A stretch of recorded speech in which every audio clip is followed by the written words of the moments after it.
چیونٹی کے نام پر اللہ نے سورت رکھ دی. پیچھے میں آپ کو بہت ساری سورتوں کے نام یاد کرا آیا ہوں. ایک سورہ نحل بھی ہم نے پڑھی تھی. تو اللہ تبارک و تعالیٰ نے اس سورت میں قرآن کریم کی حقانیت، مومنین کی صفات، مختلف انبیاء کے احوال، اللہ تعالیٰ کی توحید پر دلائل، قیامت کی ہولناکیاں اور حیات بعد الموت کا ذکر فرمایا. اس سورت کی ابتدائی آیات میں ایک بار پھر حضرت موسیٰ علیہ السلام کے احوال اور معجزات کا بیان ہے. آیت نمبر 16 سے سلیمان علیہ السلام کا ذکر ہے. وہ داؤد علیہ السلام کے وارث تھے، بیٹے تھے، اور انہیں پرندوں کی بولیاں سکھائی گئیں. جنات اور انسانوں کے لشکر کا ایک فوجی ڈسپلن کے ساتھ ان کے پاس حاضر رہتے تھے. وہ جو ان کا لشکر تھا نا، اس میں انسان بھی تھے، جن بھی تھے، اور اس کے اندر پرندے بھی تھے. ان کا لشکر تھا، وہ ہمیشہ ان کے پاس رہتے تھے. حضرت سلیمان علیہ السلام گزر رہے تھے تو ایک مقام سے آپ گزرے جہاں چیونٹیاں بڑی کثرت کے ساتھ تھیں. تو ایک چیونٹی جو ان چیونٹیوں کی سردار تھی، ان چیونٹیوں کی بڑی تھی، اور مفسرین کرام نے یہ بھی لکھا ہے کہ وہ تھی بھی ایک آنکھ اس کی کوئی نہیں تھی، ایک ٹانگ اس کی کوئی نہیں تھی، لیکن اس حال میں بھی وہ چیونٹی جو تھی وہ چیونٹیوں کی قیادت کر رہی تھی. تو حضرت سیدنا سلیمان علیہ السلام کا لشکر جب وہاں سے گزرا تو وہ کہنے لگی یا ایھا النمل ادخلوا مساکنکم، کہنے لگی چیونٹیوں اپنے بلوں میں گھس جاؤ، کہیں ایسا نہ ہو کہ سلیمان علیہ السلام کا لشکر بے دہانی میں سلیمان کا لشکر توجہ نہ کرے اور تمہیں پاؤں کے نیچے مسل دے. لہذا اس طرح کرو کہ تم اپنے اپنے بلوں میں گھس جاؤ. حضرت سلیمان ابھی 3 میل دور تھے. تمام مفسرین نے لکھا ہے 3 میل دور تھے. تو وہاں سے چیونٹی بول لی تو قرآن کہتا ہے کہ حضرت سلیمان اس کی بات سن کے ہنس پڑے. فتبسم ضاحکا، آپ اس کی بات سن کے ہنس پڑے کہ دیکھو یہ چیونٹی کیا کہہ رہی ہے. ذرا غور کرنا بات پر کہ حضرت سلیمان 3 میل دور فاصلے پر چیونٹی کی بات بھی سن لیتے. مولوی نے قرآن کی آیت پکی یاد کر لی، انا بشر مثلکم، کہتا ہے حضور نے کہا میں تمہاری طرح کا بشر ہوں. نبی ہماری طرح ہوتے ہیں جی. تو وہ تو 3 میل دور چیونٹی کی آواز سن لیتے تھے. اس کے کان میں چیونٹی رکھو بلا، اسے کہو کہ بتا بلا کیا کہتی ہے. کچھ بتائے گا پھر دوڑ لگا دے گا شاید. کان میں رکھو اس کو، کہو بتا چیونٹی کیا کہتی. اور اگر یہ لفظ نہ ہوتے قرآن کے کہ جب انہوں نے سنا تو ہنس پڑے، یہ جملے نہ ہوتے تو شاید اس کو بھی نہ مانتے. لیکن حضرت سلیمان نے سنی چیونٹی کی بات. اور اب اگلی بات کہنے لگا ہوں، بڑے خوبصورت لفظ لکھے ہیں مفسرین نے. فرماتے ہیں دیکھو ایک چیونٹی نے ایک جملہ بول کے اپنے قبیلے کی خیر خواہی کی تو رب نے اس کا جملہ بھی قرآن میں بیان فرما دیا. تو جو ساری زندگی لوگوں کو جملے بول بول کے کہے رب رسول کی طرف آ جاؤ، تو اللہ قیامت میں اس کی بات کو قائم نہیں فرمائے گا.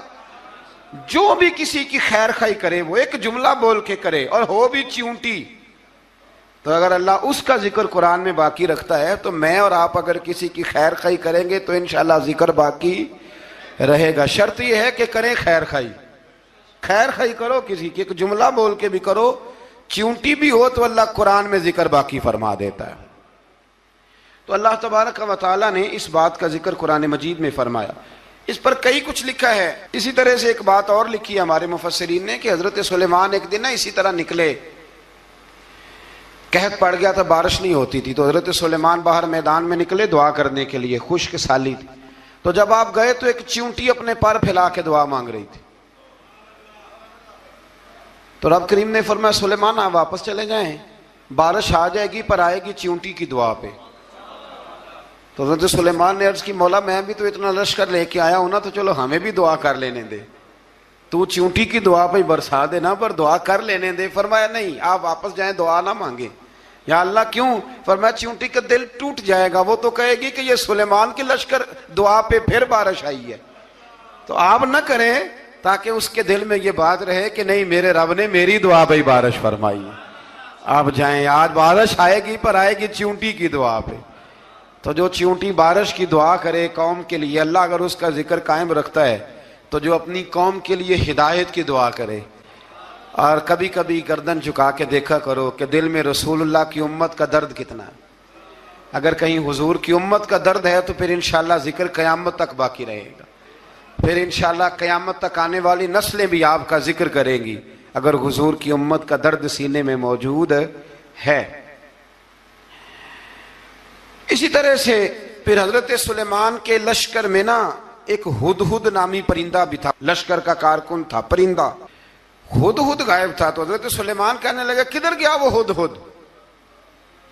نظر نہ آ جایا سخت سزا دوں گا. یہاں تو کوئی اچھی خبر لائے گا. چونکہ وہ ہدہد پرندہ جاتا تھا تو خبریں لا کے دیتا تھا، ورنہ سزا دوں گا. اتنی دیر میں ہدہد بھی آ گیا. یہ پرندے جو کارکن ہوتے ہیں بڑے سیانے ہوتے ہیں. کبھی بندہ ناراض ہو تو صحیح خبریں لے آتے ہیں. تو صحیح خبر لے کے آ گیا. آتے ہی آ کے بیٹھا تو اس نے حضرت سلیمان علیہ السلام نے کہا کہاں تھے؟ عرض کرنے لگا حضور میں ملک سبا گیا تھا، وہاں ایک عورت حکمرانی کرتی ہے، اس کا نام بلقیس ہے. بہت بڑے تخت پہ بیٹھتی ہے. 80 گز اس کا تخت لمبا ہے، 40 گز چوڑا ہے، اور شاید 80 من کے 80 ٹن اس کا وزن ہے. تو حضور وہ سورج کو پوچھتے ہیں. تو حضرت سلیمان نے فوراً خط لکھا، فرمایا جا کے اسے میرا خط دے دو کہ یہاں تو کلمہ پڑھ کے ہماری فرما بردار بن جائے، ورنہ تیار ہو جائے. جو اللہ کے غیر کو پوچھتے ہیں ہم ان کے خلاف جنگ کریں گے. وہ جب لے کے گئے نا خط یہ حدود گیا تو وہ میٹنگ کر رہی تھی، اس کے وزیر مشیر سارے بیٹھے تھے.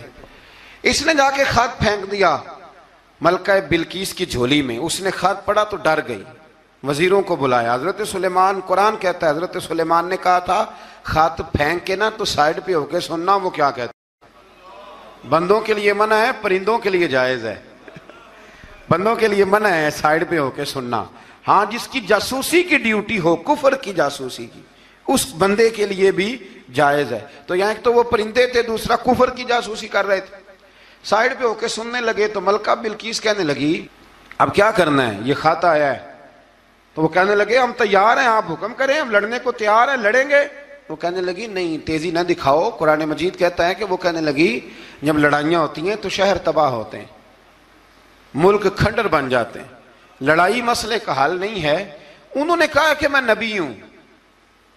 تو ایک دفعہ آزما لیتے ہیں کہ نبی ہیں کہ نہیں، معاذ اللہ آزما لیتے ہیں. کہا کیسے؟ کہنے لگی تحفے تائے بھیجتے ہیں.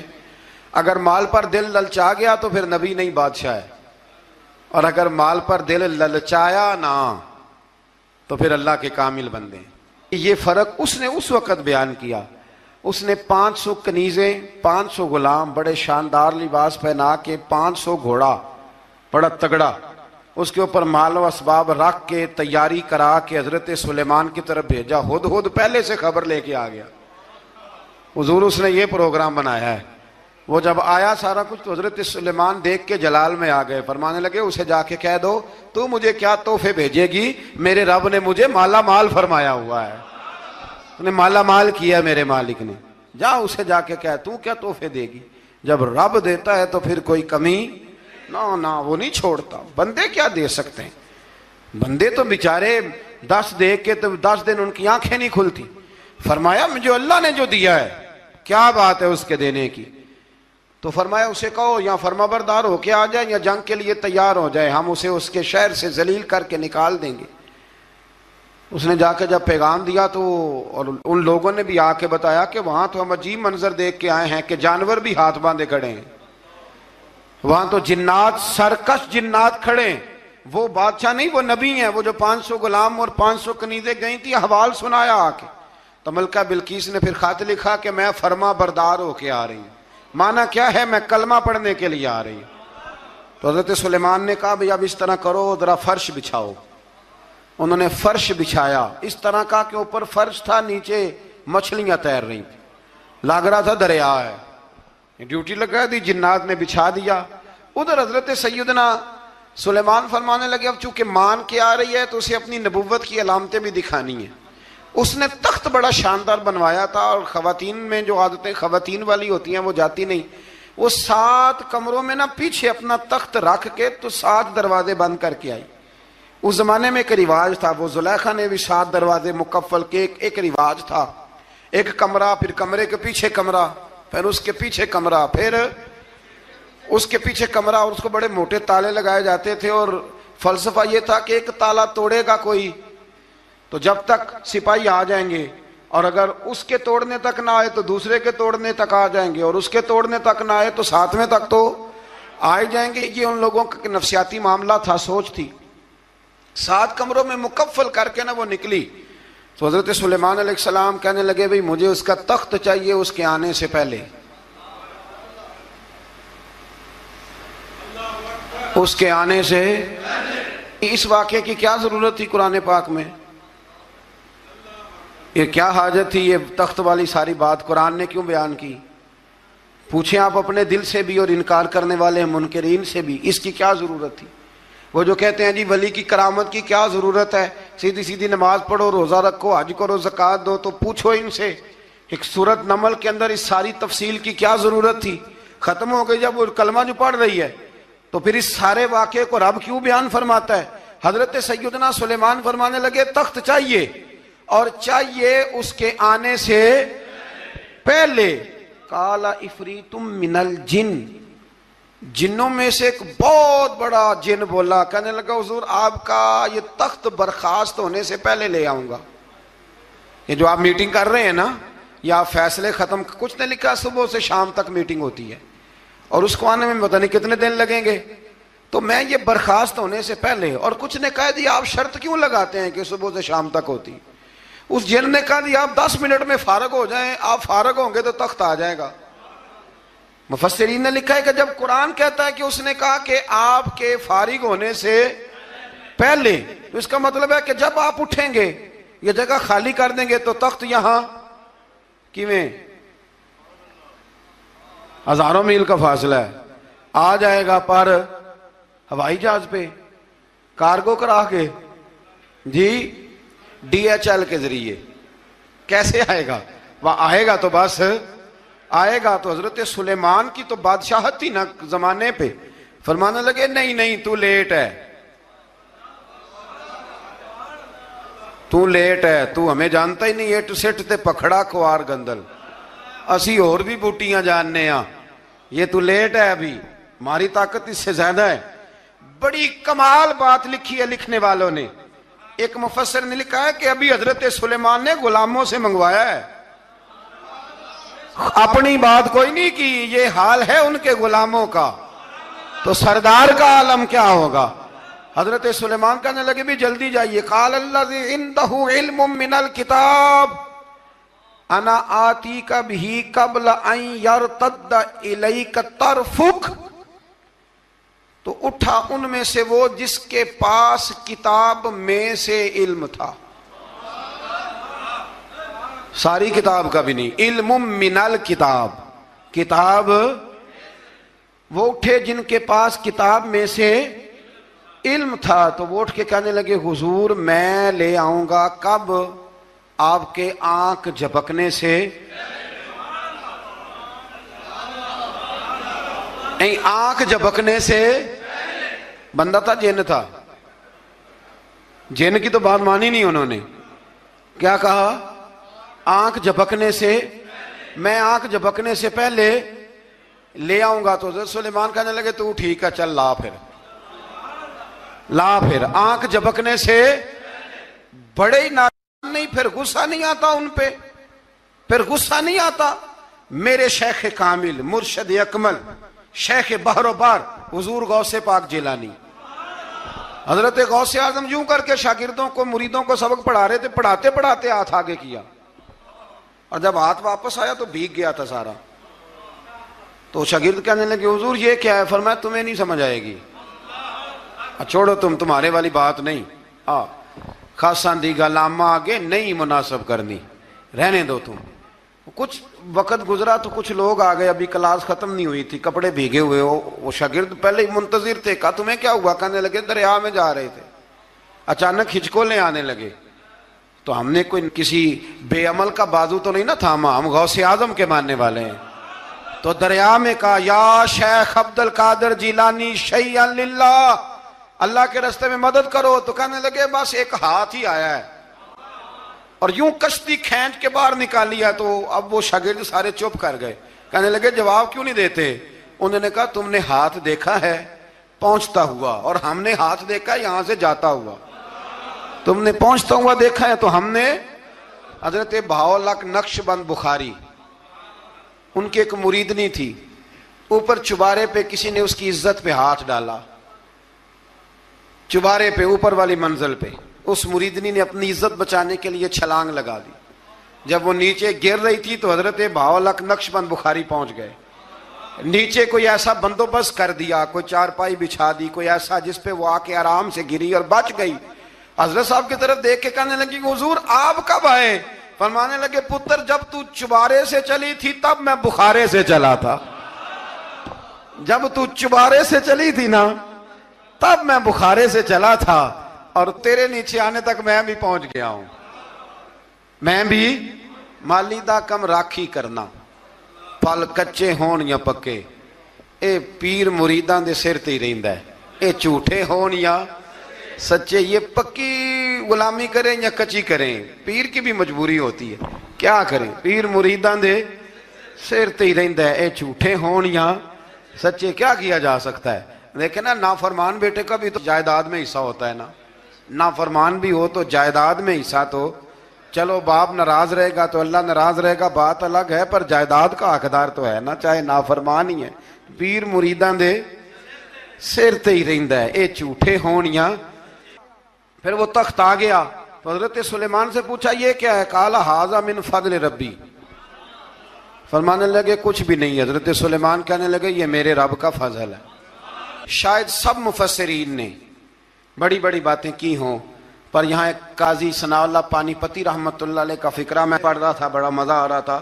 قاضی صاحب فرمانے لگے اس آیت پہ, قاضی صاحب کہتے ہیں جن پر نرا فضل تھا, ھذا من فضل ربی, نرا فضل.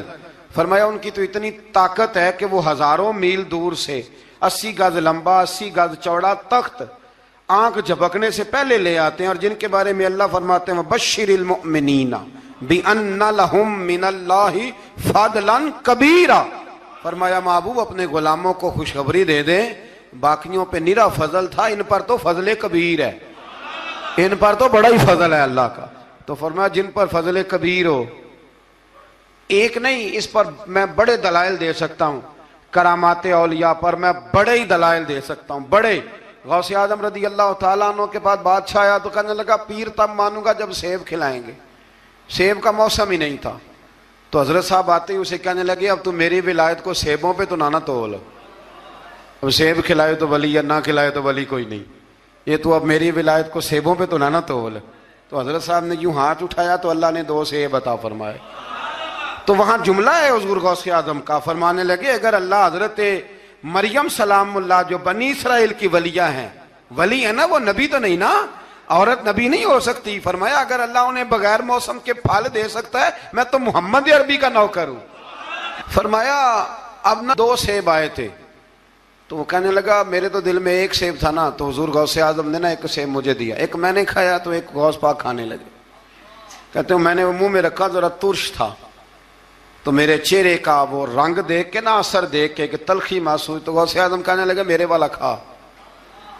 تو 1 انہوں نے کاٹ کے ٹکڑا دیا, کہتے کھایا تو بڑا میٹھا تھا. تو میں نے کہا حضور آئے تو دونوں ہی غیب سے ہیں, تو آپ کے والا میٹھا ہے میرے والا کڑوا ہے. تو آپ فرمانے لگے آئے تو دونوں غیب سے تھے, پر ایک کو ذرا ظالم کے ہاتھ لگ گئے ہیں نا, اس کو تنبیہ بھی کر دی کہ ظلم سے باز آ جا, تنبیہ بھی کر دی. فرمایا ہاتھ ظالم کے لگے اس لیے ترش ہو گیا, سیانا بن.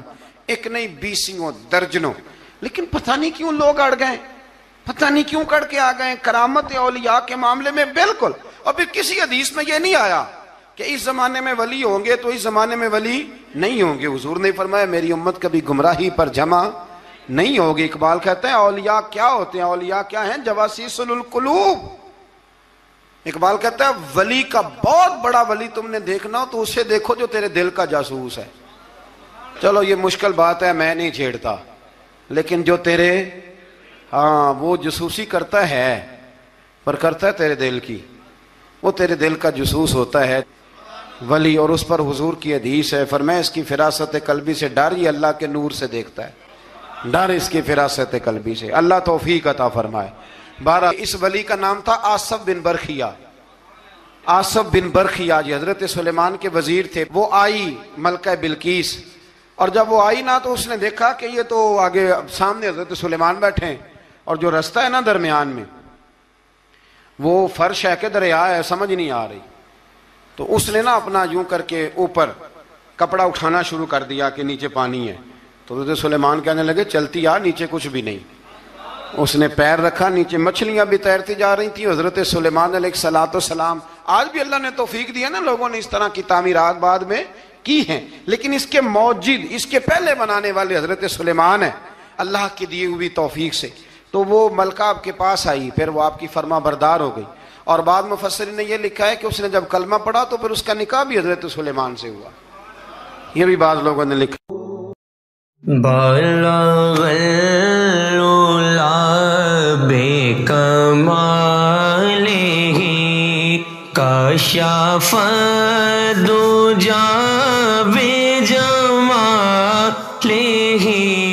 حسن جمیع خصالہ صلوا علیہ وآلہ صلی